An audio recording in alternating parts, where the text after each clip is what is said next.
Hi everybody, my name is Hannah and this is Pepper and Pine, and today I am continuing my series on how to create a Waldorf environment in your home. Now if you missed the first video, it is linked above, below, and at the end of this video. Now in that video I talked about a few things that while they may seem obvious, I think they're sometimes difficult to implement. So today I want to share with you some tips that hopefully will be easier for you to integrate into your family dynamics. So we're going to talk about rhythm, routine, and schedule.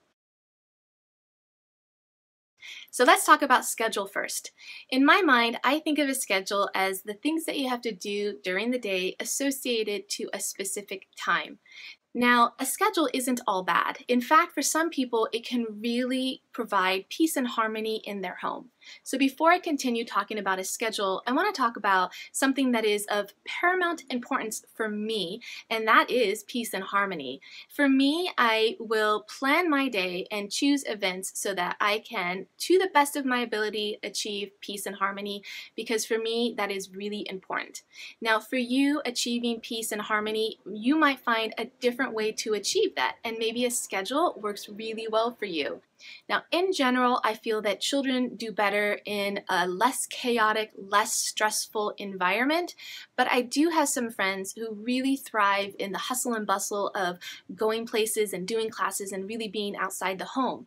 For me, that wouldn't create peace and harmony, and so I look to achieve that by reducing my out-of-home obligations and our out-of-home classes and extracurricular activities. And that's really just to suit our family's needs and what our priorities are currently in our homeschool. So taking a look at the things that are going to be important to you are going to help you decide what kind of things that you're going to put into your day. And once you figure out those blocks that you're going to put in your day, then you can start to achieve rhythm and routine, because there are some things that are not going to be able to be moved around in the day. So I have an example for you, and this is based on my religion. We have 5 daily prayers, and they are scheduled at certain times of the day, but they're not scheduled at 5 a.m. and 12 noon and 6 p.m. They're actually according to the cycle of the day. So for instance, our very first prayer is performed anytime between dawn and sunrise. So obviously this changes throughout the year. So in the summer, this is earlier than when it is in the winter. Now, you may have pillars in your day that are immovable, like our prayers are our pillars in my day, so that we structure things around those prayers, or at least we're conscious of them so that we can dedicate a specific amount of time to our prayers. Now, you may have something similar in your home. For instance, most meal times are pretty standard pillars in most homes. I know that as a homeschooling family, meal times have become paramount in our home because whereas as an adult, you may skip a meal and not think much of it, children don't generally like to skip meals. In fact, they don't just eat meals, they have snacks and all kinds of other things.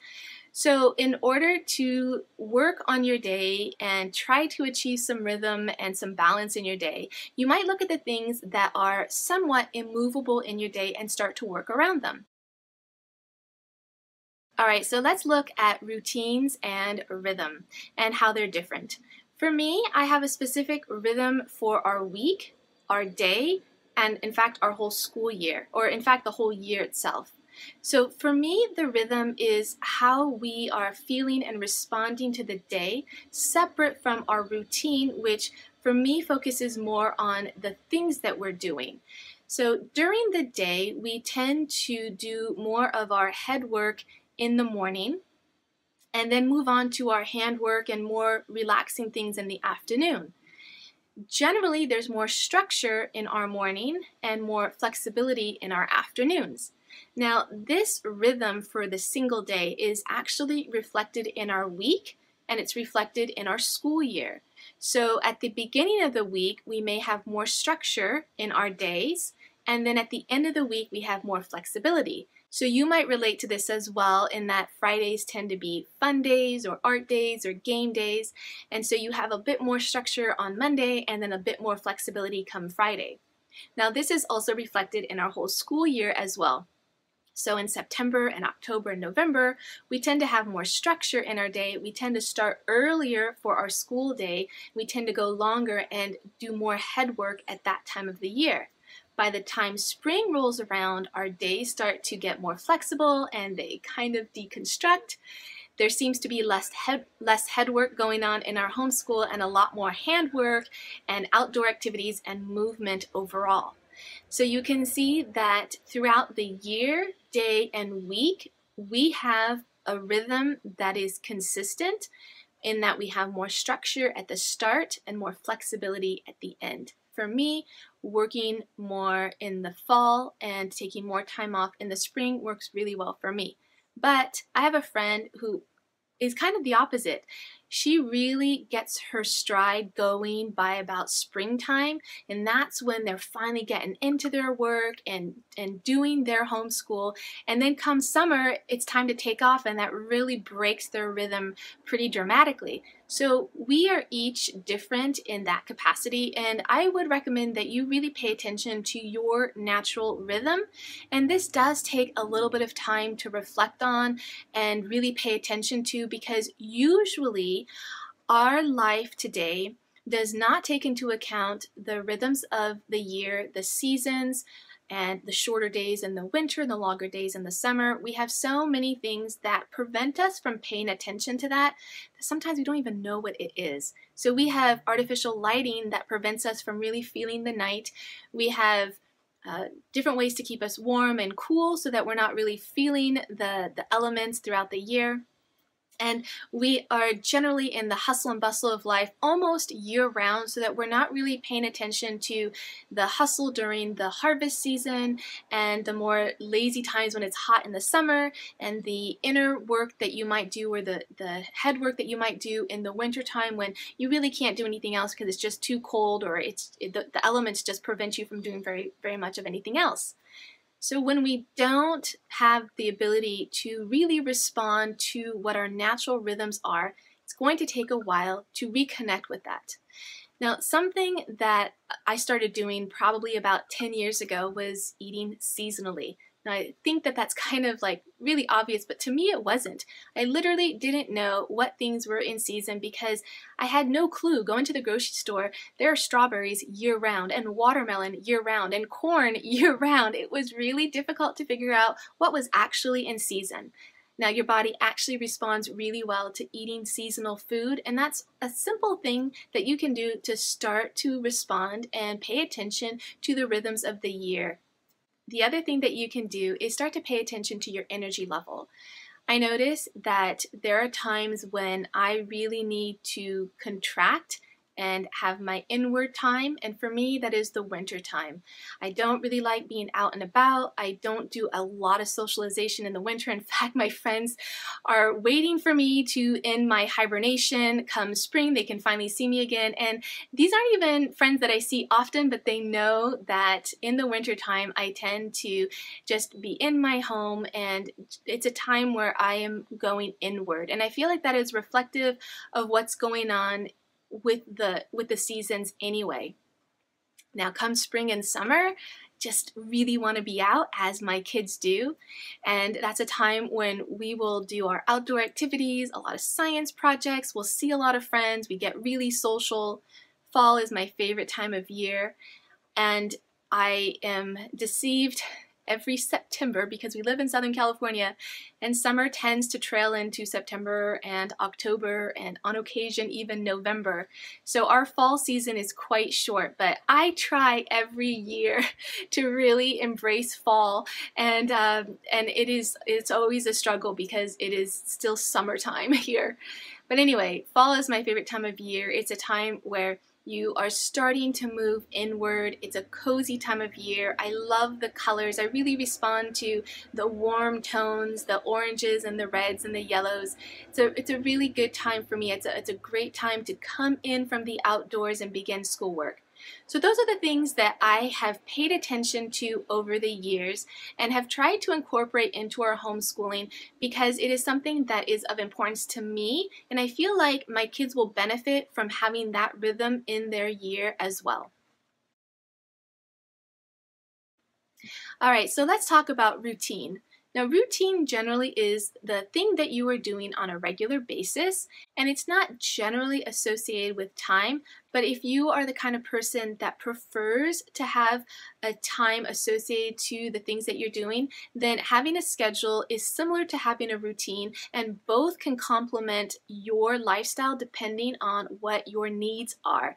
So this is not a video to say that scheduling is bad and routine is good. It's really a video to explain that there are all these differences, and the most important thing that you can do is to start to pay attention to the things that are going to work for you, regardless of what everyone else is doing. So when it comes to routine, I think of it as the things that we are doing really regularly. For instance, we do most of our meal planning on Sunday, or our shopping on Sunday on the weekend. Usually by Monday, we kind of know how the week is going to go. Now, not always. There are tons of exceptions to this rule, but the basics are that we're going to have something that we can anticipate regarding our meals and our grocery shopping and our meal planning. So what does the Waldorf philosophy say about rhythm? Now, it has some amazing wisdoms about how to create rhythm in your home. And the first thing is this idea of the in-breath and the out-breath, or the inhale and the exhale. So for me, the in-breath is the time when you're concentrating on something. I think of it more as your head work. And for little kids, this might be a shorter period of time. And as your children get older, it could be a longer period of time. But it's a time of concentration and a time of work. Now, the exhale time for me is the time when you have more flexibility in what you're doing, generally something that you want to do. Maybe it's relaxing, maybe it's handwork, maybe it's movement like exercise or being outside, but it's less for your head work and more for your handwork or for your movement. So this is a way that I think about the inhale and the exhale.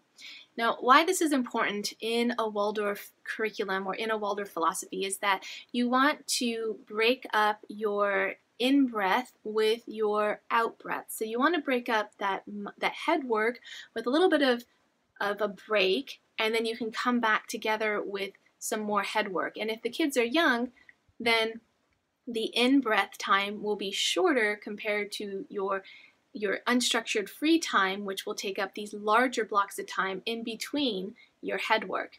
And as the kids get older, that inhale time can be longer. So I think of this also as an entire year.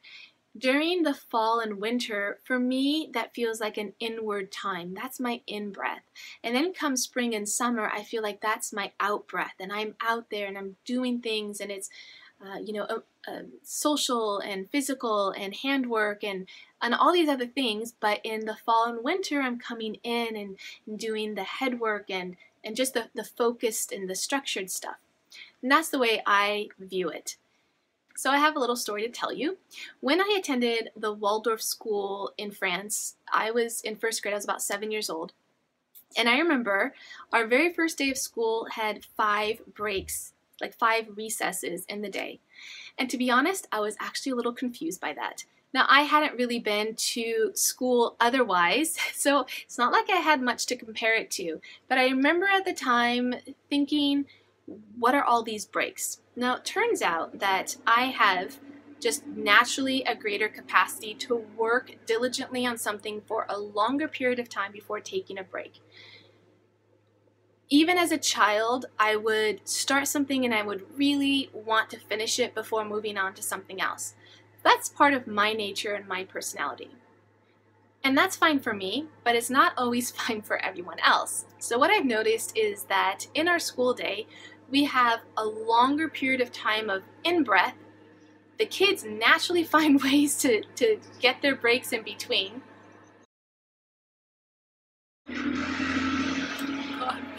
That really struggled quite a bit. All right, somebody's doing some work on their house today, or in their landscape.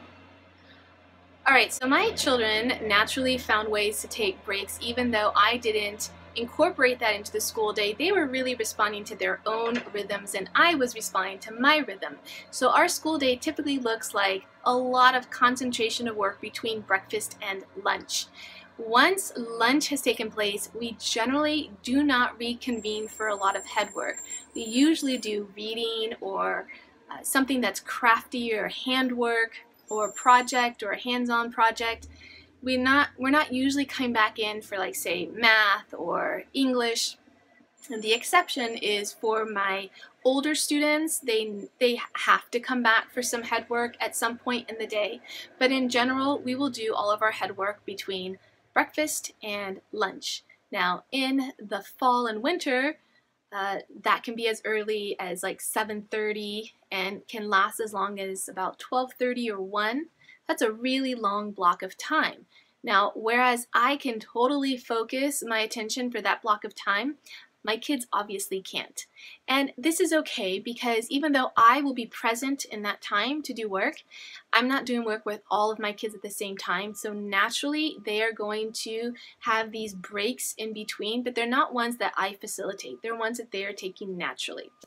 Now, why is the rhythm important in your school day, and what can it do for you and the harmony and peace of your family? For me, having a rhythm means that my children can anticipate what is going to happen in the day. Having the routine means that they know what activities are coming and when they are coming, because it is something that is regular. And there are some things that are dictated by time, like certain classes that we do or appointments, but for the most part, the routine is that we will have breakfast to start the day and then move into our school day and then break for lunch. Now, in general, our main meal is lunch, so I will break a little bit before the children.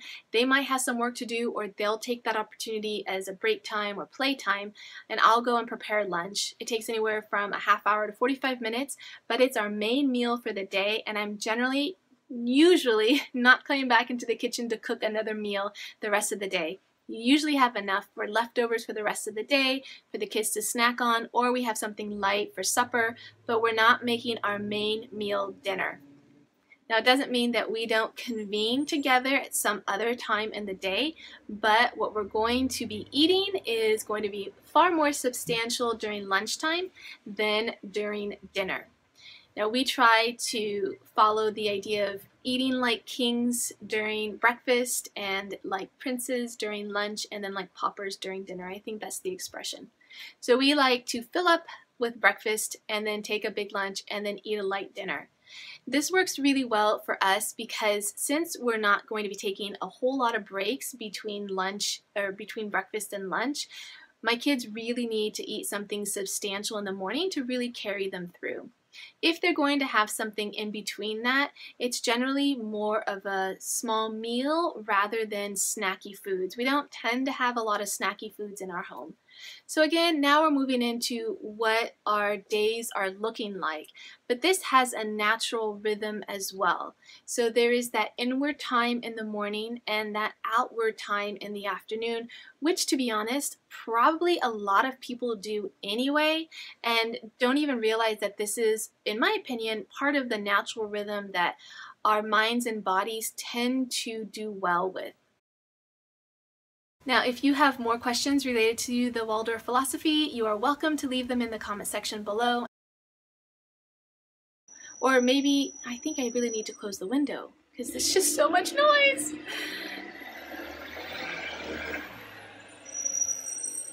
It's just a little bit warm.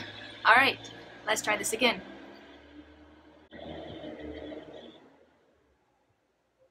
Schedule. So for some of us, that is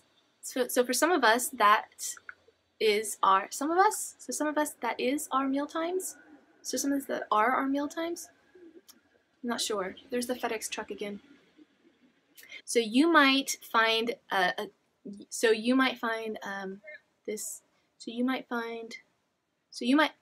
you might relate to this as well, in that Fridays tend to be fun days or art days. Now, you are an important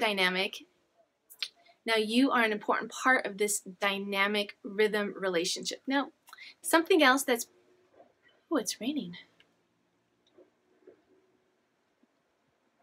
Huh, I gotta take in the laundry. Oh. Okay, so we still hang dry our laundry and it's actually raining, which is really unusual for Southern California because it is like July. So this is something that you probably find like in the southern states, like these nice summer rainstorms, but it is totally unusual for us. So my laundry is getting wet. That's okay. Anywho, let's continue. Routine, rhythm.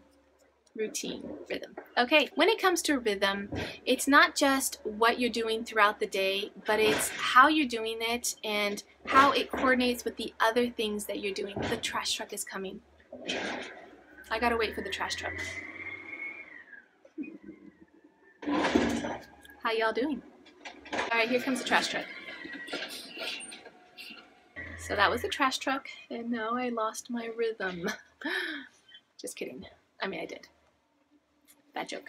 Alright, let's move on. The kids naturally find ways to get their breaks in between. That's another truck. It's really struggling to get up the hill. It's a cement truck. God, that really struggled quite a bit. Alright, somebody's doing some work on their house today, or in their landscape. Alright.